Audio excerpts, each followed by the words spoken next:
Welcome to the program once more. My name is Abdiaziz Hashim and our sign language interpreter at the bottom end of your screen is Joyce Wairimu. Thank you, Joyce. We start off this bulletin in Nakuru County where a Form 3 student has died, 5 others injured and a property of unknown value destroyed after fire raised down a dormitory at Bahati PCEA Girls in Nakuru County. The deceased student was allegedly in the dormitory when the incident occurred. The Ministry of Education and the chairperson of Board of Management, Francis Mbugua, dismissed the claims that the deceased student was burnt to death. Mbugua said the student suffocated due to smoke. Jana katikati ya 6:30 and 7 kulitokea moto katika dormitory moja ya wasichana, na huo moto ukawa umechoma 2 cubicles, na ndani ya hiyo dormitory hakukuwa na wanafunzi wowote isipokuwa mmoja ambaye alikuwa ndani. Mbugua said the most affected block housed 97 pupils. Outside the burnt dormitory were raised mattresses and other personal effects belonging to the students. The school management could not explain what the deceased student was doing in the dormitory alone while others went back to class for preps. We have actually arrived at a decision after talking to the parents and all the other leaders that we do not close the school, because the school is still able to provide for those students that are affected. They will not miss where to sleep. And also, any items that are missing, be they blankets or mattresses, will also be failed. School workers are said to have used fire extinguishers after the county fire engine broke down and could not reach the school. Area Member of Parliament Kimani Ngunjiri asked the Ministry of Education to assist the school so that it can resume learning activities. I'm going to put 2 million of the CDF, because we want by Monday the Minister of Work and the Minister of Education to join together on the board to know exactly the damage and what it will cost, because up to now we are putting something we don't know, but we estimate what we have. It's good to announce for the parents. Ngunjiri said his office will channel 2 million next week towards assisting the school.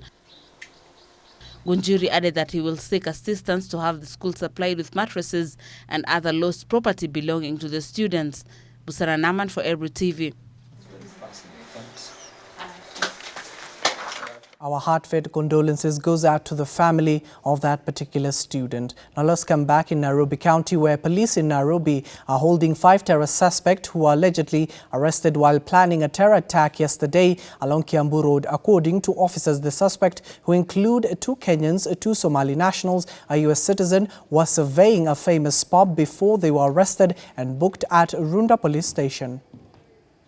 The suspects, Mohammed Mohamud, a US citizen, Mohammed Barrio, a Somalian national, Mohammed Aidan, a Kenyan driver, Hodan Ismail, a Somalian national, and Ifra Mohammed, a Somalian national, were doing the surveillance at Whiskey River Lounge along Kiambu Road. After searching the car and interrogating the suspects, police seized a Kenya Air Force trouser, 1 jungle t-shirt, a jungle hat, jungle trouser, a MacBook, 1 US passport, 1 US embassy security card, and various checks. During the arrest, officers attached to Pangani police station also seized a white Toyota Vitz car which the suspects were using. The detectives attached to the ATPU department are investigating the incident. This comes after an ambush by Al-Shabaab militants who, in their attempt to hijack 2 Lamu-bound buses, killed 3 passengers and a conductor at Nyongoro Black Spot Terra area. However, with the presence of a nearby KDF camp that also guards government installations, including a communication mast, the attack was repulsed and more than 60 passengers saved. Barely 2 days after the bus attack, the militants attacked the KDF US military base in Manda, Lamu, where 3 Americans died. Winnie Lubembe for Ebru TV. Still within the capital, 3 suspected criminals have been killed during a shootout with DCI detectives in Kamkunji, Nairobi. The trio were part of a 4-member gang who were arrested while attempting to commit crime. The 4th suspect managed to escape towards Mudhurwa Estate. According to DCI detectives, 2 pistols, a pen knife and 4 bullets have been recovered.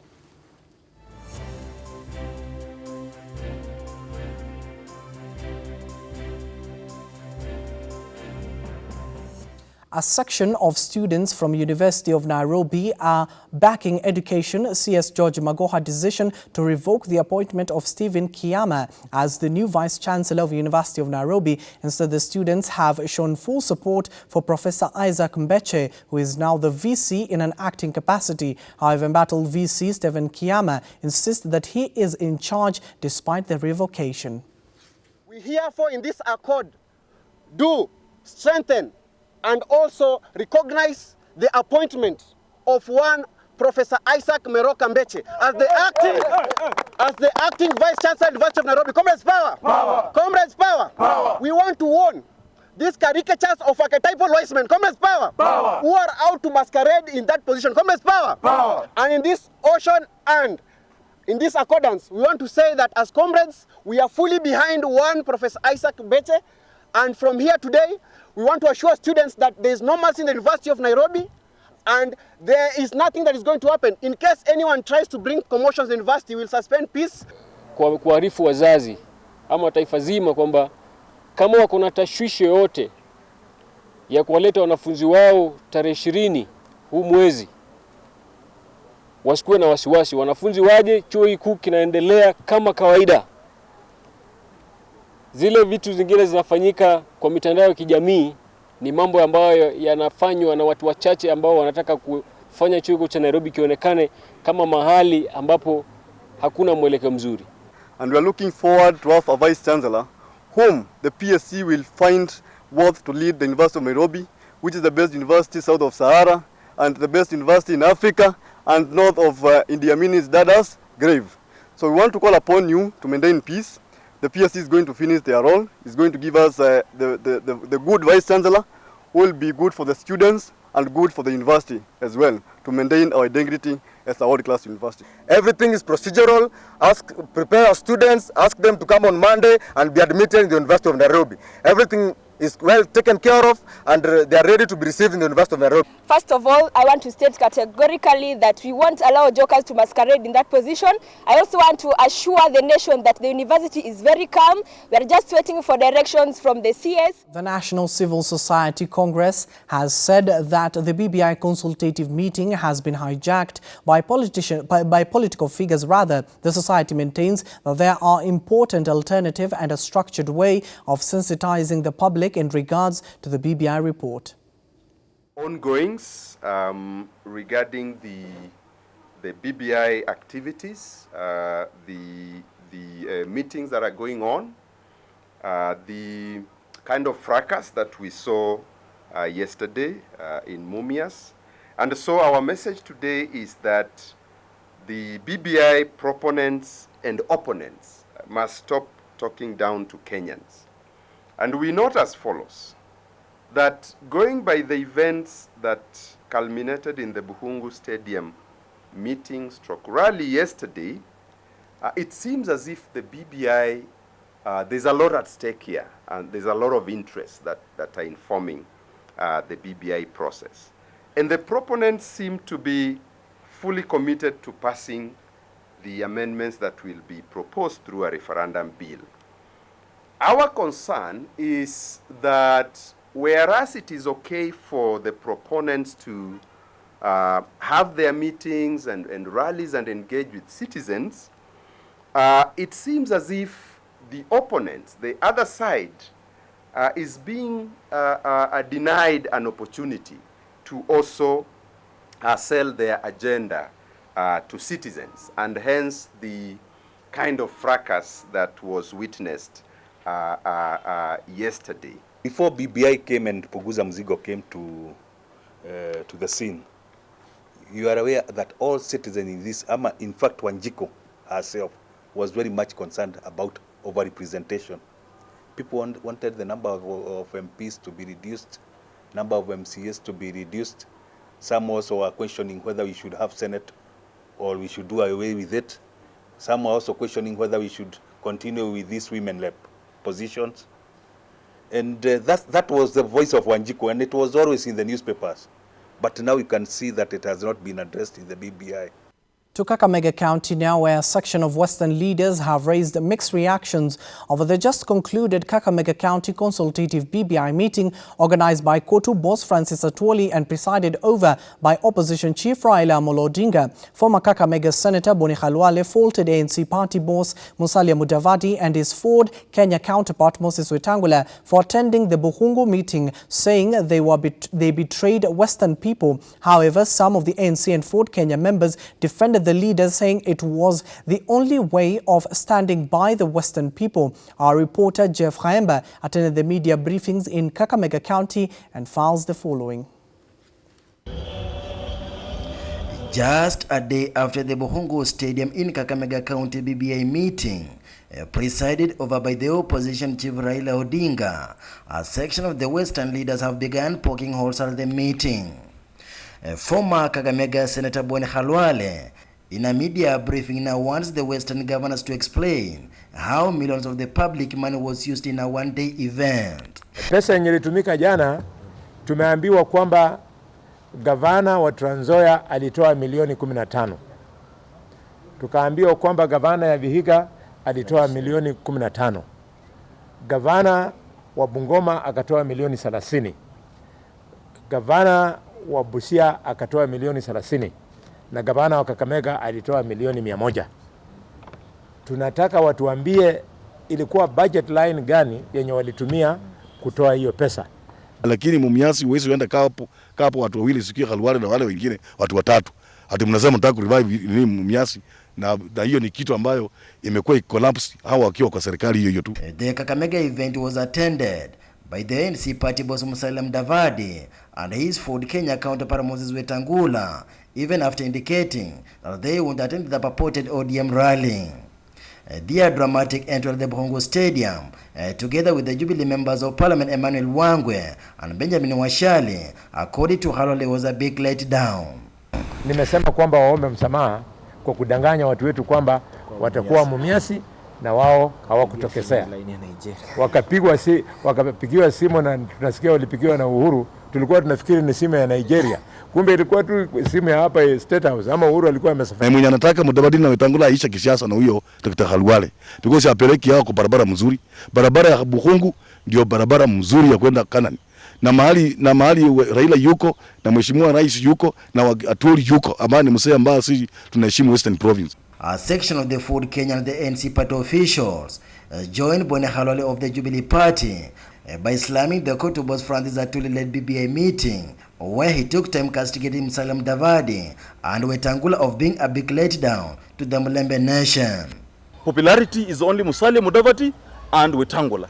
Any discussion that has to be discussed in Kakamega County, whether coalition, whether whatever, it must go through Mudavadi and Wetangula. Don't tell us how to unganisha ANC na Jubilee. Ati unatuambia utakuja na Buhungu tu, ati utakuja sijui na research, ati unasema ward hii weka huyu, constituency hii weka huyu, sijui governor huyu weka huyu. Who gave you that right, Atwoli? You are not, hiyo kazi si yako.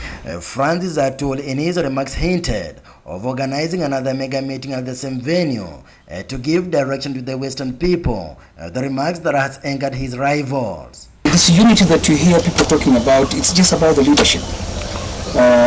People are pursuing their self-interests. So for me, I honestly support a system where we'll have a prime minister who will run the government, and we want a proper prime minister, by the way, yeah? His two deputies.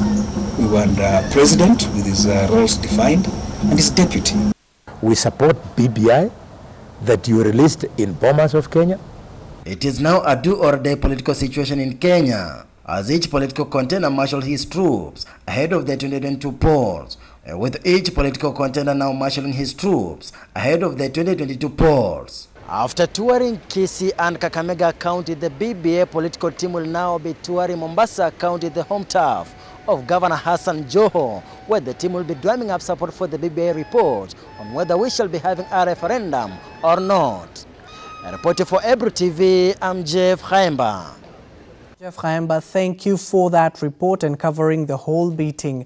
Now, still within the political limelight, Deputy President William Ruto has asked politicians campaigning in the name of the Building Bridges Initiative report to stop making him the issue in their rallies. Ruto said the politicians were free to campaign for the document but should leave his name and insults out of their meetings. He said the politicians should concentrate on asking Kenyans on what they will prefer to be in the document than trivializing the forums. Kind of Stefano with more details.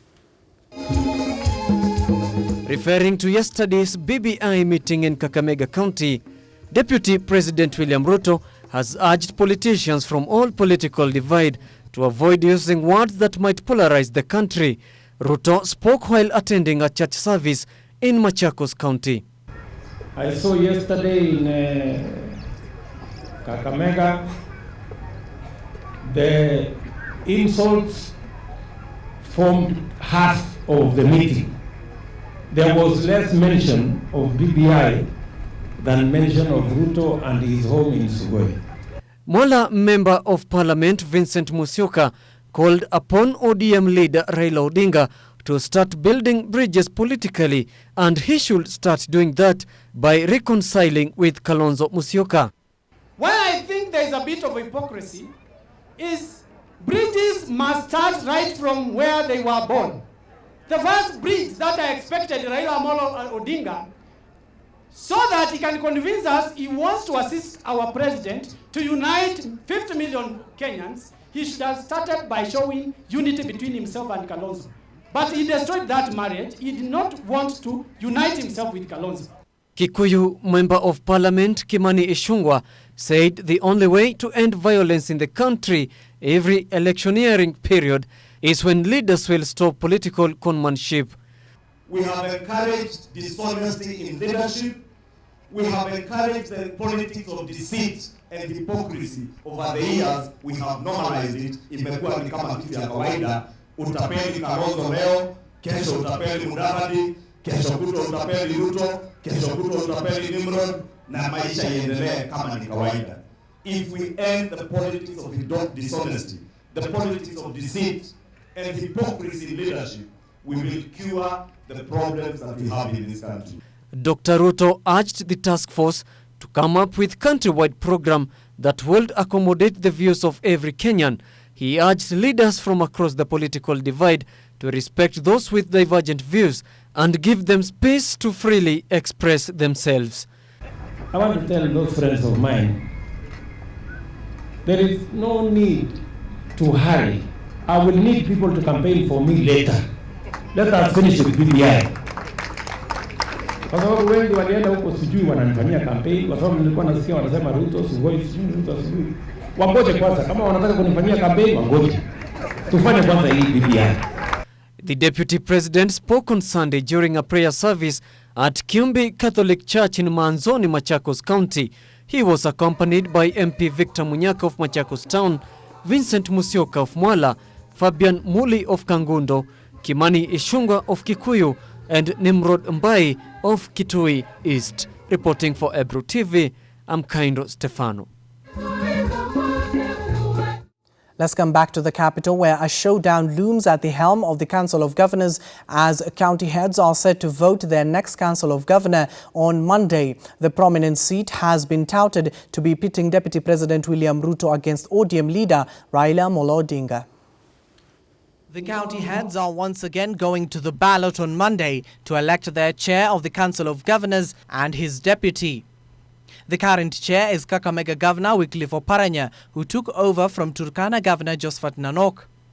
The reins at Delta House has been presumed to be an influential seat since the culmination of devolution, and now has dragged in Deputy President William Ruto and Opposition Chief Raila Amolo Odinga. Kakamega Governor, who is a close ally to Raila Amolo Odinga and was evidently showcased at the BBI meeting in Kakamega. Governors allied to Ruto are keen to elect Mandera Governor Ali Roba to take over and be deputized by Uasin Gishu Governor Jackson Mandago. Allegiances around the handshake and the Building Bridges initiative are likely to play out during the poll. This comes even as President Uhuru Kenyatta has vowed that his remaining years in office will not focus on political but rather an economic agenda. The elections will be overseen by the COG's Secretariat headed by Chief Executive Officer Jacqueline Mongeni. The election comes at the backdrop of claims that Oparanya's regime was plagued by delayed disbursement of funds to counties. The COG was last year compelled to move to Supreme Court after Parliament failed to enact the Division of Revenue Bill 2019. The council is an non-partisan organization established under the Intergovernmental Relations Law to promote visionary leadership, to ensure the sharing of best practices and offer collective consultation on matters concerning county governments. Now to the coastal region, where 12 days after the Chinese contractor suspended work on the Lamu port, it has emerged that delayed payments and terror attacks in the region are threatening completion timelines. This comes amid a low budgetary allocation to the multi-billion project launched in 2012 during former President Mwai Kibaki's regime. The first berth was announced complete on August 6th last year by Lapset Development Authority, and it took 5 years to be completed. Last week, the contractor suspended all work over terrorism and safety concerns after the attack on Camp Simba in Manda Bay, a military installation used by both US and Kenyan forces. 3 Americans were killed in the Al-Shabaab attack. The facility on Manda Island is roughly opposite the Lamu port site on the mainland in Magogoni area. Fishermen went to court over the degradation of their fishing sites. In May 2018, the High Court ordered the government to pay 1.76 billion shillings in compensation to 4,600 fishermen in Lamu County affected by the Lapset project. The timeline for construction of the first 3 berths has hence been extended from July 2018 to December last year. This has now been moved to the 4th quarter of this year. The Lapset Authority says the first phase of Lamu Port is above 75% complete. The second and third berths are above 57% complete. On Thursday, the authority affirmed construction is ongoing, despite the situation revealing that the work has not yet fully resumed. On Tuesday, Transport CS James Macharia said the first ship is expected to dock at Lamu Port next month. Reporting for Ebro Business, I'm Kaindo Stefano. The government's move to revive textile industry in the country is a big boost to small medium enterprises, as the revival means reviving the SMEs as well as, and as Busara Naman reports, much needs to be done in order to protect and promote the SMEs. A spot check on the SMEs, mostly in tailoring industries operating in Nairobi area, show that they are reviving gradually after the introduction of the Big Four agenda and the government's bid to revive the collapsed textile industries in the country. Catherine Njoki, who is the director of FedEx Designs, want the government to relent on the Buy Kenya, Build Kenya campaign, where most textile industries and the county governments have joined government parastatals in making vitenge shirt for their workers so that they can wear them on every Friday. The president to direct the ministers to come to the ground and even come and see for themselves and grant us those loans with little interest so that we can afford to even buy more machines, employ more people and pay them well. We make several things like these shirts I'm holding here. These are products from Thika Cloth Mills factory. Among them, and who have offered them good orders, are the newly revived Rivertex and Thika Cloth Mill textile industries. They are now appealing to the government, especially the newly appointed Cabinet Secretary for Industrialization, Betty Maina, to start touring the SMEs in order to establish the challenges they are facing. Now Kenyans wameanza to appreciate more of African clothing. Previously Kenyans walikuwa wapenda nguo za Western sana, but saa hizi tumeweza kuona at least most people wamerudi back to the roots ya kwanza kupenda nguo za kwao, especially weddings, rorashio na function mingi zile Kenyans wanafanya. Na pia the more tunanunua kwa hizi local companies, pia hao the more pia wata employ more people, because wakiweza kuuza more to us, watu wa kustitch, then it means pia kazi yao itaongezeka. They have also decried the high unemployment rate in the country while urging the government to offer them government tenders. Tunashona nguo lakini mapato ni kidogo sana. Kwa hivyo kama serikali ingeweza kutusaidia hizi nguo zetu zenye tunashona siwe zinanunuliwa kwa wingi, tungepata malisho, tupate pesa ya kulisha familia zetu, na Kenya ingekuwa Kenya bora. This comes at a time where the National Chamber of Commerce and Industry, in collaboration with the national government and the county governments, are focusing on helping small-medium enterprises to acquire loans from banks without the hassles of security and other requirements. Busara Naman for Ebru TV. Kampala has sent a protest note to Nairobi demanding the immediate release of consignment of milk seized by Kenyan officials on alleged quality concerns, sparking a fresh diplomatic row between the two neighboring countries. Uganda, which is Kenya's biggest trading neighbor in the region, issued the note on Wednesday expressing deep concern about illegal seizure of Ugandan-made milk products under the Lato brand. The Ugandan Ministry of Foreign Affairs said the seizure by Kenyan authorities on January 2nd have caused heavy financial losses to the company. According to documents tweeted by Ugandan government, Uganda Ministry said goods worth over 36 million shillings have been confiscated over fears they are contraband, counterfeit and substandard. In the protest note, Uganda said the decision by Kenya contravenes the principle of good neighborliness under Kenya's obligation under the treaty establishing the East African Community, Customs Union Protocol, Common Market Protocol, and World Trade Organization Trade Facilitation Agreement. The protest note read, and I quote, "This has resulted not only into confiscation of 54,310 kilos of powdered milk valued at over $200,000 and 262,632 liters of UHT milk, contravening the principle of good neighborliness and Kenya's obligation under the treaty establishing the East African Community and the World Trade Organization Facilitation Agreement." Reporting for Ebru Business, I'm Kaindo Stefano. And internationally, U.S. health officials at the airports in San Francisco, Los Angeles and New York screening passengers traveling from Wuhan, a city central China, where a viral pneumonia has spread. Michelle Quinn spoke to passengers arriving in San Francisco. Take a look. Families wait in the San Francisco airport arrival lobby as passengers on a flight from Wuhan, China, go through a health screening to see if they have flu-like symptoms that may be linked to a virus that has alarmed health officials worldwide. Johnny Tang, a tech worker in Silicon Valley, was waiting for his parents to visit. Because they know there was a planned visit to here, then I think for the past week they just stay in home to avoid any contact of any potential risk. The virus is believed to have started in Wuhan, a city in central China. It belongs to the same family of coronaviruses that includes severe acute respiratory syndrome, SARS. SARS killed nearly 800 people globally during an outbreak 17 years ago. It also started in China.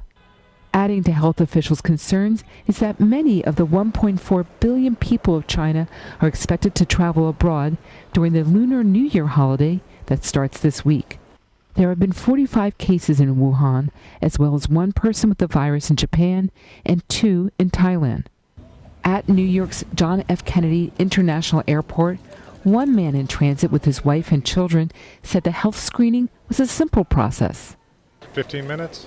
Very simple, and they made it very easy to get through. Screening is also happening in other cities around the world. People who went through this screening in San Francisco said it was an easy procedure. They will lead you to another room. So there are doctors there, there are there are different equipments there. They can measure your temperatures there, and they have all the things like the face mask, like the form you need to fill in to let people know how to contact you. I think they are prepared well. Passengers were asked a few questions on a form. If you felt sick and all of that, and I think that was if you felt sick and like my personal information, where I live and stuff like that. It's always better to have better control, but there is no control from our start point. After 3 hours of waiting, Johnny Tang finally got to hug his mother. She said the screening is important. 对我们负责，也对他们负责呀，要不然传染他们也不好。Yeah, she said so. So the government is responsible for the passenger, and also on the passenger side is responsible for the country and the people that visit. Citing passenger privacy, a spokesperson with the Centers for Disease Control and Prevention declined to say if any passengers from Wuhan were flagged at the 3 U.S. airports for possibly having the virus. Airport officials here have been told to expect the health screenings to continue for 2 weeks. Michelle Quinn, VOA News, San Francisco. Now let's dive into the world of sport. Nigeria's former African Player of the Year, Victor Ekpemba, will be the chief guest at the 2019 Safaricom Sports Personality of the Year Award Soya, to be held January 24th at Mombasa Sports Club. The former Nigeria superstar Eagle Star, who was crowned Africa's finest in 1997, is expected in the country on Tuesday, when he will travel to Mombasa to hold a series of clinics with the local football sides before attending the gala on Friday.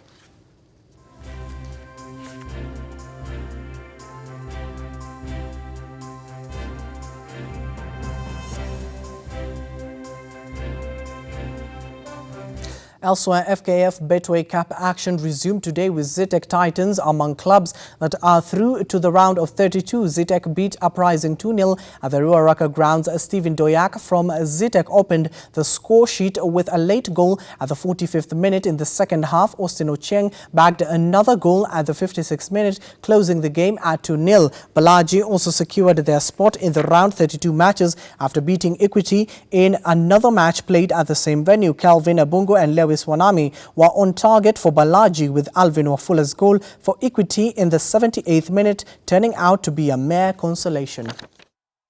Flopi sana na tujakuwa na speed kidogo.